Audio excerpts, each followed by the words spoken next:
Good evening, everybody, and welcome to another special edition of the Sports Exchange. My name is Scott Morganroth, the Motor City Madmouth, along with Tom Shanahan, my co-host tonight.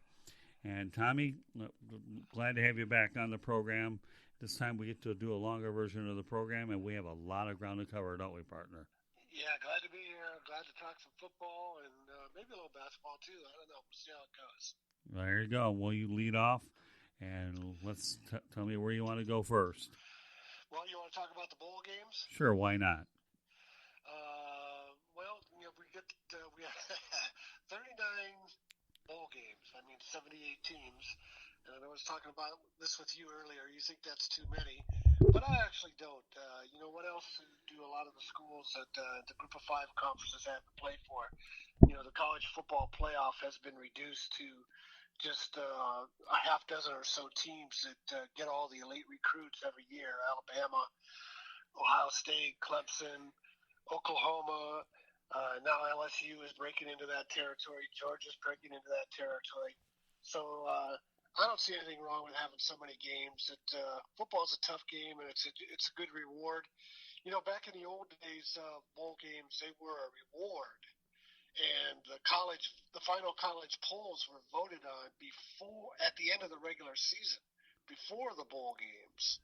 And so that's kind of what this is getting back to is aside from the college football playoff and maybe the Rose Bowl and the Cotton Bowl and a couple of the other New Year's Six bowls, the rest of them are just a reward for the season. Maybe it's not an unbeaten season, but still, football's a long season, and I don't see anything wrong with it. Well, let me just say this about the bowl games. One thing I do like about them is they are another opportunity for college guys to get scouted by the pros. So when you have another so many games, it's more film on tape for these youngsters. So, from that standpoint, I really like it. Being a pro guy myself, what would you expect? Yeah, and the other reward, the other benefit, I should say, is that teams that get into a bowl game get an extra, 2 weeks of practice, maybe 3? Right. And so that's really beneficial to a lot of the younger players that are going to be coming back the next season. So it's kind of a handicap for the teams that don't make a bowl game and a benefit for the teams that do. Another good point. Absolutely. More practice time for these guys, the better players they become. So with you on both counts. All right. If you want to go down the list of bowls, we'll save the college football playoff for last. You want to do that, or you want to do it first? No, go right ahead. You list them, and then we can both you can make your predictions, and I may chime in if I see the need to. Okay. December 20th, the bowl games start. Buffalo of the MAC and Charlotte of, I think that's the Atlantic Sun they're in. I would pick Buffalo on that. Charlotte's still a young program, and I think this is one of the best seasons they've had. Buffalo's been a surprisingly strong program. What's interesting about Buffalo is they cut football in about 1970 or so, and then they brought it back probably about 20 years ago at the Division I AA level, now called Football Championship Subdivision. And what school administrators learn, and this is true also at Old Dominion University, is football is the sport that brings alumni back to campus. Not basketball and of course any of the other minor sports. So without a football program, you really don't have a focal point to engage with your alumni. And that's the reason Buffalo brought it back. And I know Old Dominion, which is in about its 5th or 6th year of Division I football, they have a great basketball program. They've been to the Final Four, but still they decided football is what the alums want to rally around. So anyways, I'll take Buffalo in that bowl game, and I'm sorry I don't have all the bowl game names in front of me, but you wouldn't recognize them anyways. We wouldn't. Nobody does. Well, Buffalo, just so you know, is coached by Lance Leopold, who used to be the head coach at the University of Wisconsin-Whitewater, a Division III program. And Charlotte does happen to be in Conference USA, so. Conference USA, okay. Yeah, that's okay. So, with all due respect, I think Charlotte is further along, and being a major city like they are, I think you have a pretty interesting matchup between Buffalo, New York / Charlotte, North Carolina. Yeah. So that one shortly. I like Buffalo too, though. Okay. Next game is Utah State and Kent State. Jordan Love is Utah State's dynamic quarterback, so I'll take Utah State. I'll go with them as well. Okay. December 21st, one day later, we got 7 bowl games. That must be a Saturday. Um, yeah, it is a Saturday. A week from today, a week from tomorrow, or a week from Saturday. We got Alcorn State and North Carolina A&T, and that's in what's called the Celebration Bowl, and they play that down in Atlanta. And this is a chance for the historically black colleges to have a chance to celebrate their programs and draw attention. Sometimes the teams they play in the football championship subdivision, and if they get beat early, there's not much recognition for them. And obviously, the historically black colleges in the South have a tremendous history. They were turning out as many NFL players as major programs back in the 50s during segregation because they couldn't go anywhere else. You had guys like Deacon Jones. I think he was at South Carolina State. Even Harry Carson, who was at the end of the segregation in the early 70s. He was from South Carolina State. And so, well, so is Robert Porcher, the former Detroit Lion. Schools. Yeah, Robert.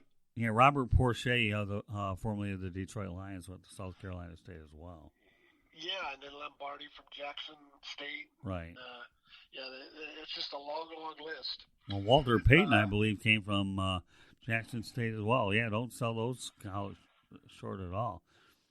I'm with you. So I'll take A&T, North Carolina A&T in that game. They have a coach who's been there for a while, and they have a real strong program.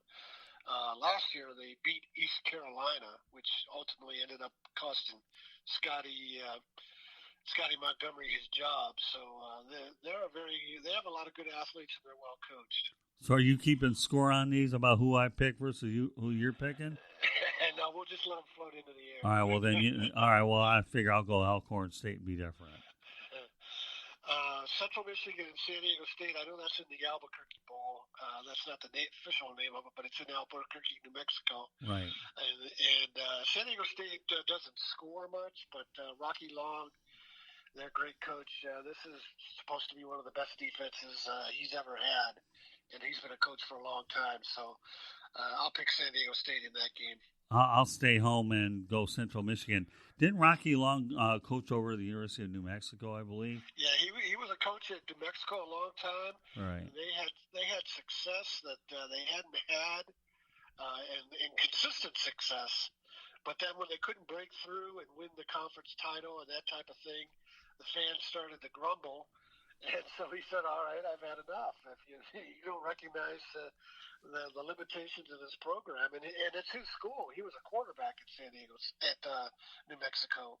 And so he abruptly resigned one year and then resurfaced at San Diego State as a defensive coordinator under Brady Hoke. And then when Brady got the Michigan job, Rocky was promoted to head coach, and he's been there, since about his 10th year as the head coach.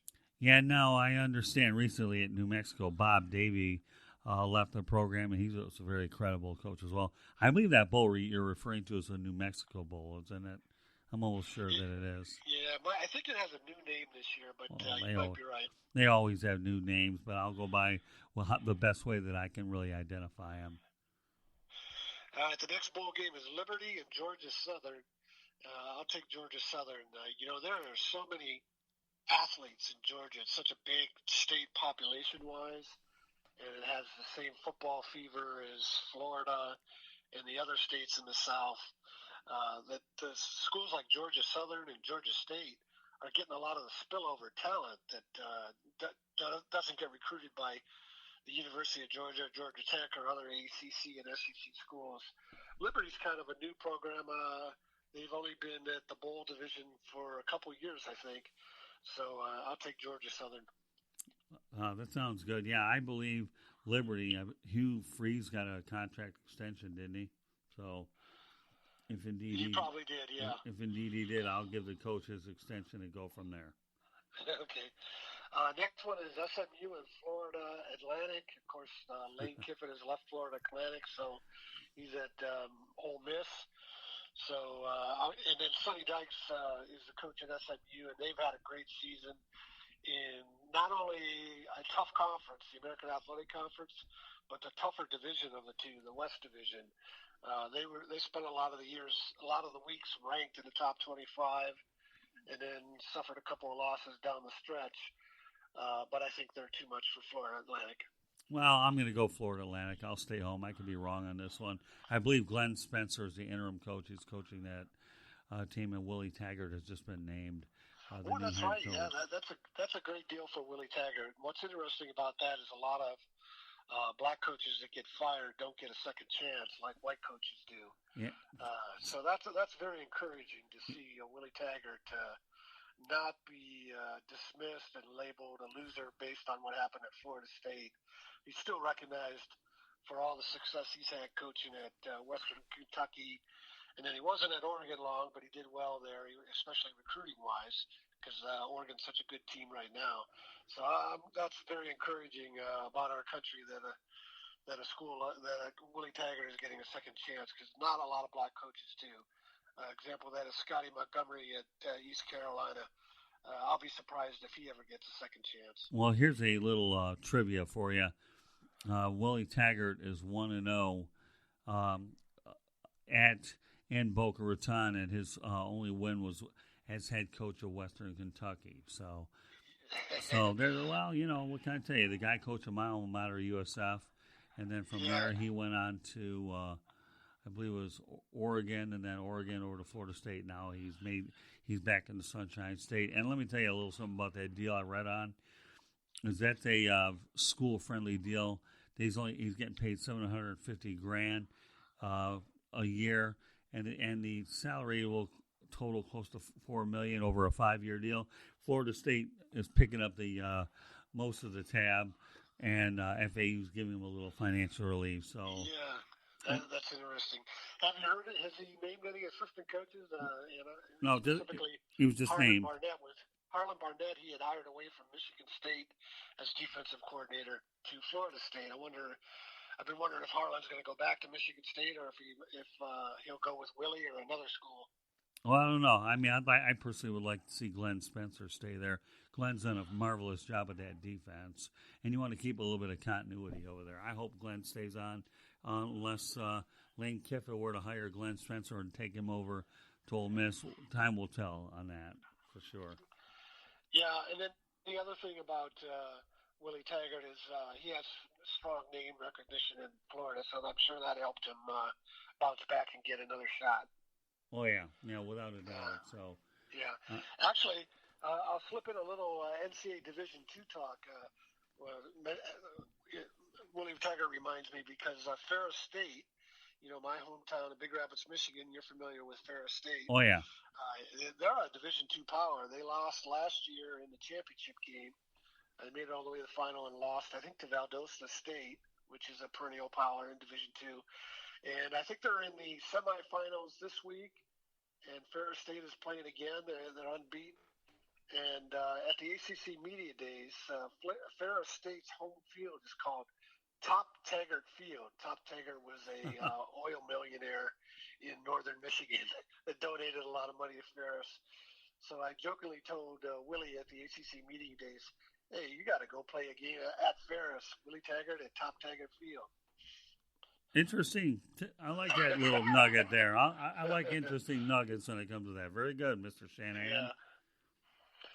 Okay, next bowl game. I'll let you pick this one first because I don't know. Florida International and Arkansas State. I'm going FIU. Butch Davis. Yeah. Those Arkansas schools aren't doing very well. I'll take Florida International too. Next game, very interesting game. Boise State and Washington. That's the Chris Peterson Bowl. Yeah, right.